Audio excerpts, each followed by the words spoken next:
Hello, and welcome back to the Southern Bible Thumper channel. My name is Cam. This video, we will be reading Genesis chapter 41. And it came to pass at the end of 2 full years that Pharaoh dreamed, and behold, he stood by the river.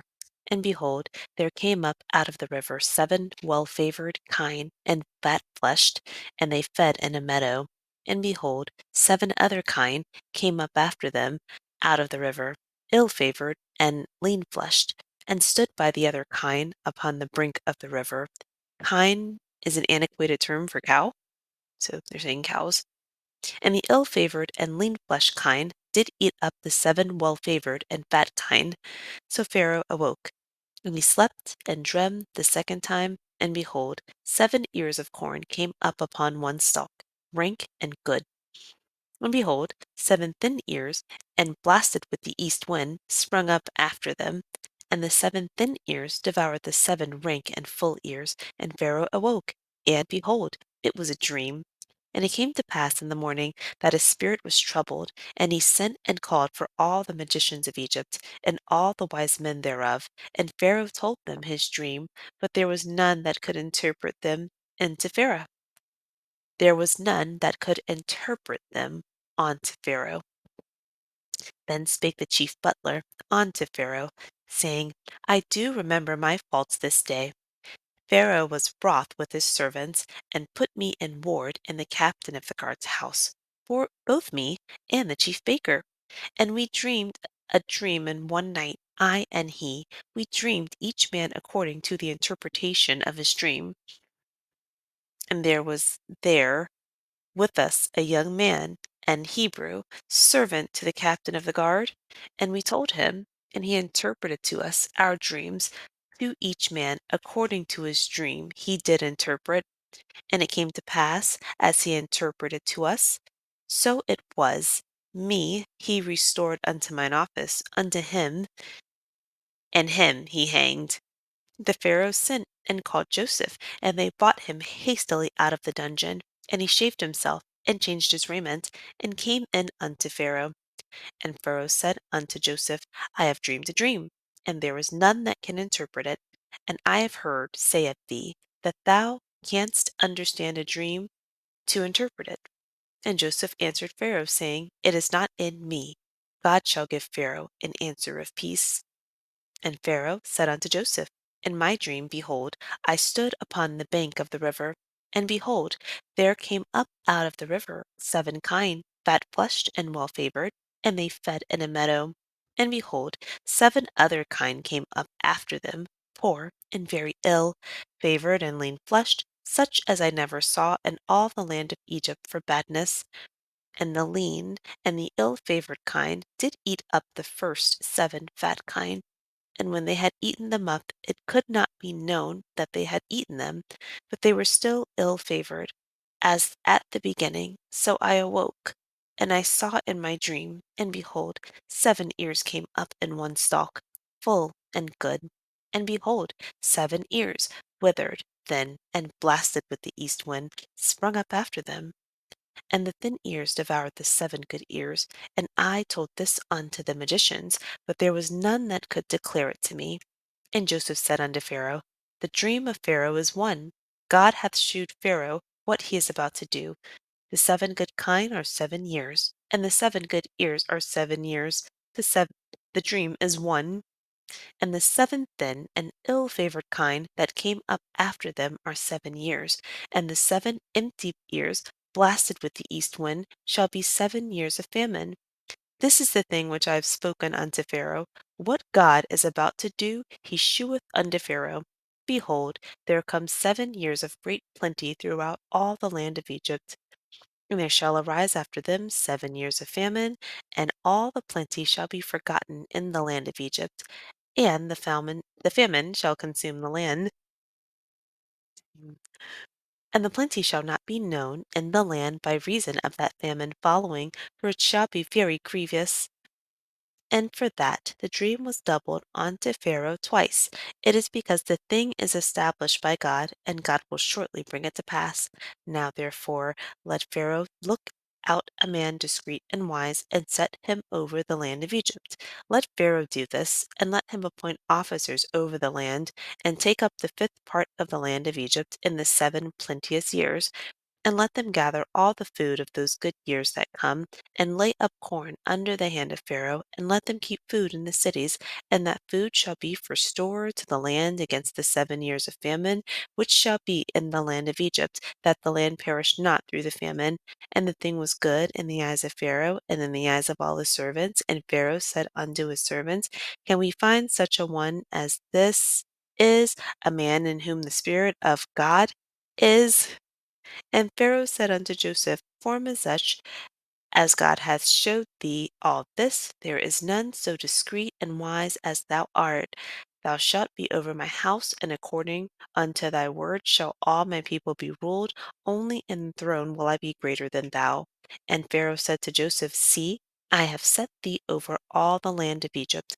And Pharaoh took off his ring from his hand, and put it upon Joseph's hand, and arrayed him in vestures of fine linen, and put a gold chain about his neck, and he made him to ride in the second chariot which he had. And they cried before him, bowed the knee, and he made them ruler over all the land of Egypt. And Pharaoh said unto Joseph, I am Pharaoh, and without thee shall no man lift up his hand or foot in all the land of Egypt. And Pharaoh called Joseph's name Zephanath-paneh, and he gave him to wife Asenath, the daughter of Potiphar, priest of On. And Joseph went out over all the land of Egypt. And Joseph was 30 years old when he stood before Pharaoh, king of Egypt. And Joseph went out from the presence of Pharaoh, and went throughout all the land of Egypt. And in the 7 plenteous years the earth brought forth by handfuls, and he gathered up all the food of the 7 years which were in the land of Egypt, and laid up the food in the cities, the food of the field, which was round about every city, laid he up in the same.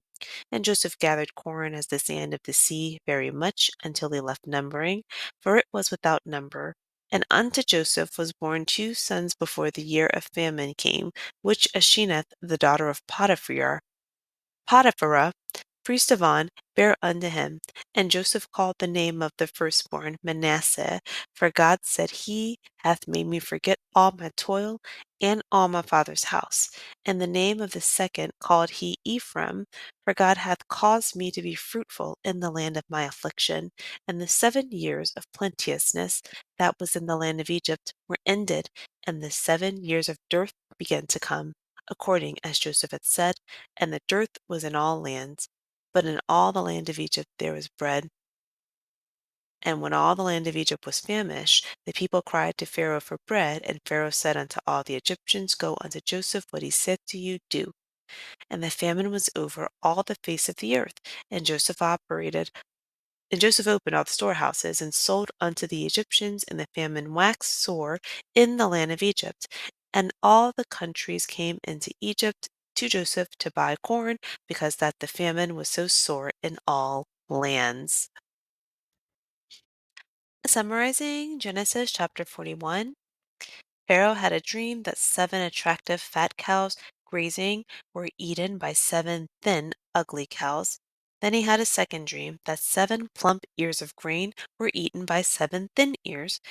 Pharaoh was troubled. He sought an interpreter for these dreams. The cupbearer slash butler that was in prison with Joah tells him of how Joseph had a gift of dream interpretation. So Pharaoh called for Joseph. Joseph came. Pharaoh tells him that he hears he can interpret dreams, and Joseph responds that it's God that will answer you, Pharaoh. Pharaoh tells the dream of 7 lean cows, the plump ones, and then he tells them the dream about the plump ears of corn. Joseph tells Pharaoh that this is the same dream, that the 7 years of plenty will be followed by 7 years of famine. The years of plenty will be forgotten because of the severity of the famine. God gave Pharaoh the dream, so God will make it happen soon.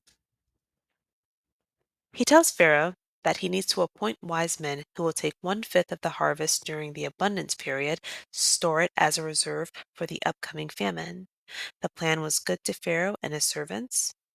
So Pharaoh appointed Joseph's second in command to Pharaoh in charge of Egypt. He gave him a signet. A signet is an identifying ring.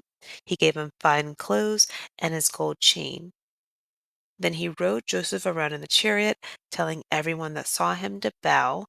And then Pharaoh gave him a new name, Sephineth Paneah, gave him Asenath for a wife, and Potiphera is a priest, not Potiphar. I guess that Potty, that was a popular name, must have been. Joseph was 30 years old when he was appointed second in command.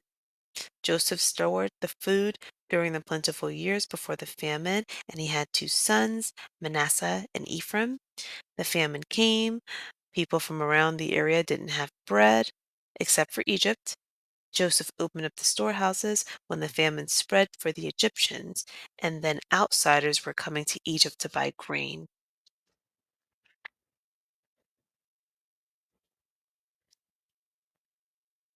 Highlights of chapter 41. Jacob was hated for his words and his dreams in chapter 37, verse 8, but interpreting dreams helped him become second in command in the land of Egypt. Chapter 41, verse 16, Joseph gave credit to God for his ability to produce results, unlike his father Jacob. In chapter 30, verse 37 through 43, Jacob manipulated events to his favor deceitfully, and then he gave God the credit in chapter 31, verse 9, and chapter 33, verse 11. The difference is that Joseph had a God given gift, and Jacob used his knowledge of hurting to finesse a favorable outcome. Subtle, but different. The dream prompted the baker, cupbearer, and Pharaoh to seek more information. Magicians and secular experts could not provide the answers that was needed. God provided warning through dreams. Joseph planned to save food, and he helped his country greatly for his plans. I appreciate you taking the time to watch this video. We will read Genesis chapter 42 next.